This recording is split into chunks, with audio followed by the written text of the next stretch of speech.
मुनिश्री, आपने अभी सूक्ष्म परमाणुओं की बात की और क्वांटम फिजिक्स के नियम वहाँ लागू होते हैं ऐसा बताया। तो क्वांटम फिजिक्स में एक बहुत महत्वपूर्ण प्रयोग है जिसे डबल स्लिट एक्सपेरिमेंट कहते हैं।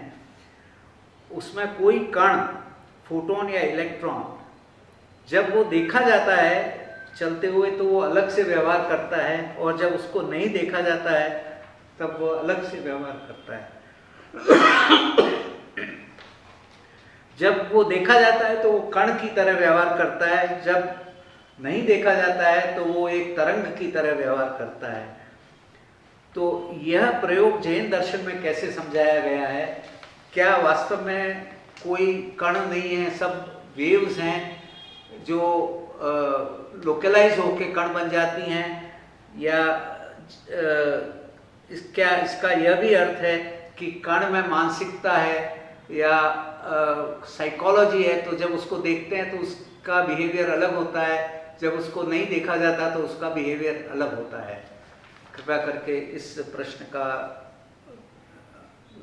निराकरण कीजिए। भंडारी साहब, मैं फिजिक्स में जो पढ़ता था, मैंने बीएससी ऑनर्स फिजिक्स में किया है, उस समय में जब ये वेव पार्टिकल के बारे में हमें बताया गया और उस समय में हमारे प्रोफेसर ने बताया कि ये जो ड्यूअलिटी है इतनी विचित्र है कि फिर एक नया वर्ड उन्होंने बनाया कि जिसको कहते हैं वेविकल, वेव एंड पार्टिकल टुगेदर। तो इस रूप में एक समझाने के लिए वेविकल। तो ठीक है, हम अगर इसको जैन दर्शन के परिप्रेक्ष्य में देखना चाहें कि वेव क्या है और पार्टिकल क्या है, तो फिर हमें वापस जाना पड़ेगा द्रव्य की अवधारणा पर, कंसेप्ट ऑफ सब्सटेंस। जो मैंने पहले कहा था कि द्रव्य में दो धर्म होते हैं। धर्म का मतलब उसके एट्रीब्यूट। धर्म शब्द, धर्म मतलब जो धर्म ध्यान और धार्मिक भक्ति है वो में आता है, लेकिन ये दर्शन में धर्म शब्द का होता है और एट्रीब्यूट। तो एक द्रव्य सब्सटेंस, उसमें दो एट्रीब्यूट, एक को कहते हैं गुण, दूसरों को कहते हैं पर्याय। तो जो पर्याय के रूप में जो एट्रीब्यूट है, जिसको हम अंग्रेजी में कहें तो मोड, अवस्था, कंडीशन, वो पर्याय कहलाती है।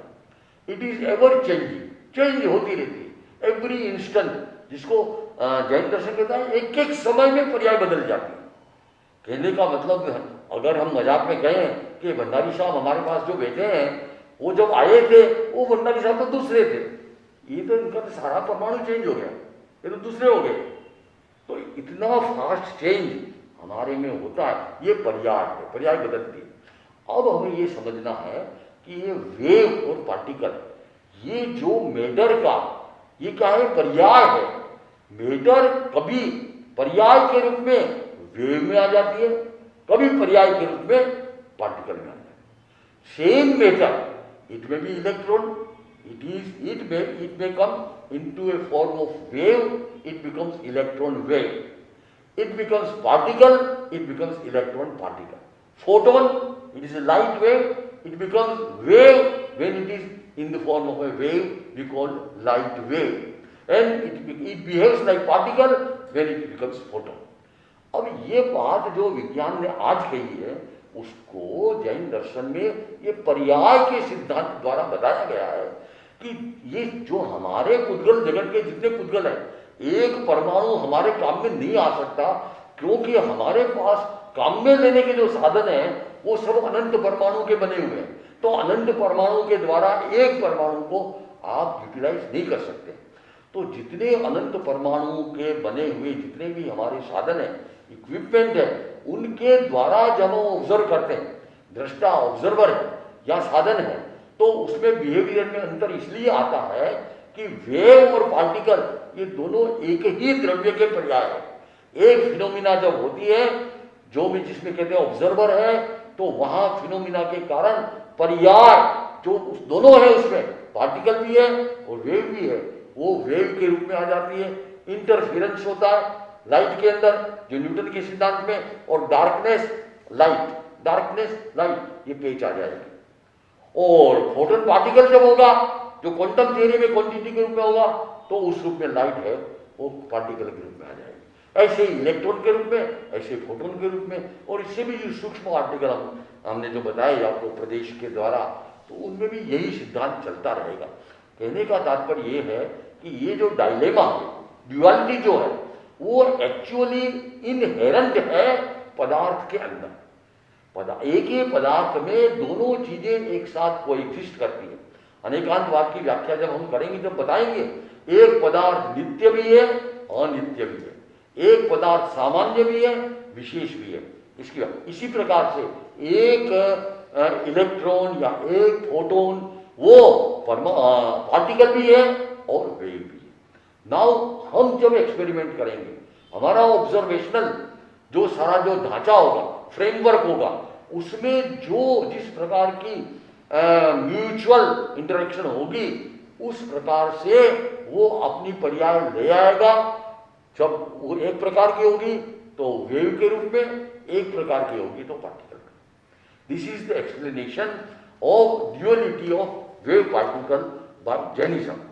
तो एक तो बात यह होगी कि ये पदार्थ की पर्याय है, पदार्थ का गुण नहीं है। मैंने बताया था ना, एक तो होता है गुण, एक होती है पर्याय।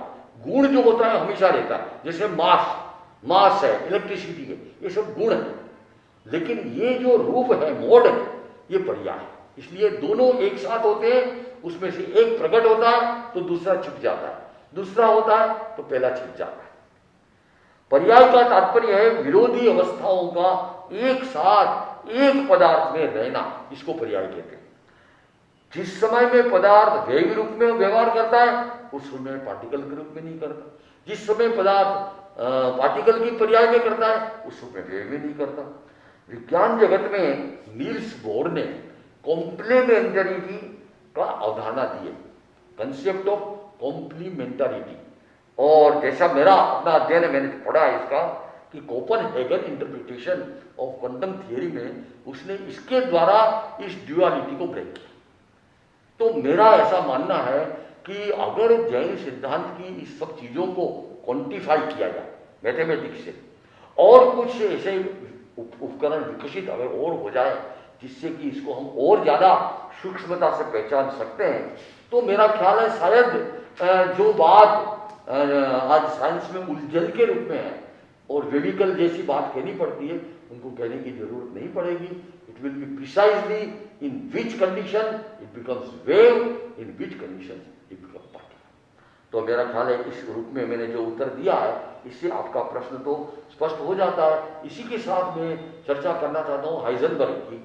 हाइजेनबर्ग प्रिंसिपल में जो अनसर्टेनिटी, इसकी बात थोड़ी पहले ही मैंने बताई, उसमें जो ये बात है, वो बात भी जैन सिद्धांत के इस बात के साथ जुड़ी हुई है कि परमाणु की जो सूक्ष्म गति है वो अनियत है। उसमें ये जो लॉज ऑफ फिजिक्स है, जितने भी गति के नियम, वो लागू नहीं होंगे। वो उस समय में फ्री विल जिसको कहा जाता है, इसकी चर्चा भी आगे जाएगी कि जो डिटर्मिनेशन होता है एक अनडिटर्मिन्ड होता है, तो इट बिकम्स सो फ्री कि यू कांट उसको आप जो है किसी भी लॉ से आप उसको जो नहीं जान सकते कि ये ऐसा होने वाला। क्यों कि वो लॉ उसमें